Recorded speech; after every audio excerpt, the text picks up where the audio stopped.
जड़े राजनेता मेंढाशाला को आसिले। मेंढा माने खुशी हुई ताली मारले, स्वागत भी कले। नेता भी खुशी हुई मेंढा मानकु कथा देले आसुथिबा शीत ऋतुरे समस्त मेंढांक पई से कंबल आनि। केही मेंढा शीत काकरे पड़ी रहिबे नहीं। मेंढा मानक खुशी कहिले न सरे। कलकाली रे समग्र अंचल गुंजुरित होई उठला। ठीक सेतिकी बेले गोटे मेंढा छुआ सामना को आसी पचारला, कंबल पई जे ऊल दरकार हबो नेताजी कोठु आनिबे?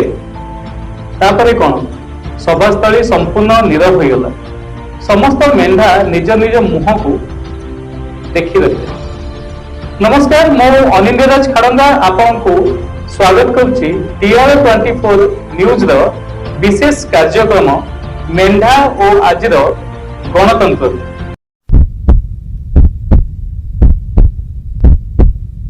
आज्ञा ए कहानी काल्पनिक होई पारे, किंतु आम देशर वर्तमान राजनीति और गणतंत्र छवि को ए गपटी खूब भल भाव दर्शाऊ। आगामी निर्वाचन में अनेक नेता आपनक निकट को आसिबे, बहुत किछि दबाको प्रलोभन मध्य देबे।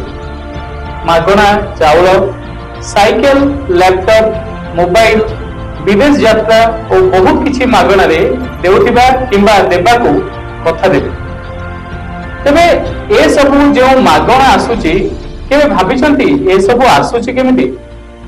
आम द्वारा राज्य किंबा देशर प्रगति करा जिबा पई दिया जाउतवा टैक्स दो आसे।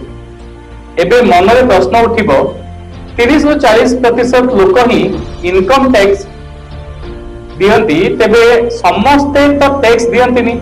तेबे आमे कहि रखुछु एहा आपनक भूल धारणा।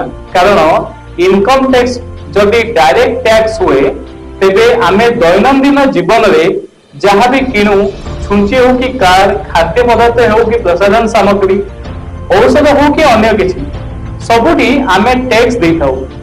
एहा को इनविजिबल किंबा इनडायरेक्ट टैक्स मध्ये आमे कहि परिबा।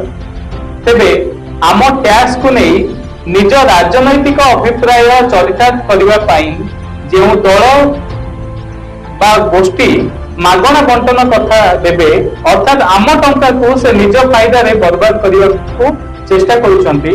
तेणु मेंढा गपरे थिबा शिशु मेंढाटी परी प्रश्न करंतु आउ निज मूल्यवान भोट ठीक दल किंबा ठीक व्यक्ति विशेष को दियो। कारण आम खंडे भोट आम भविष्य लिखिबो।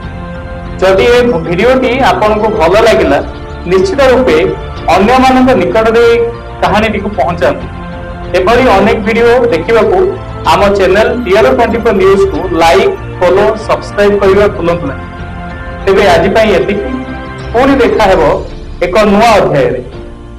सेतिकी पर्यंत आमे विरति नउछु। नमस्कार।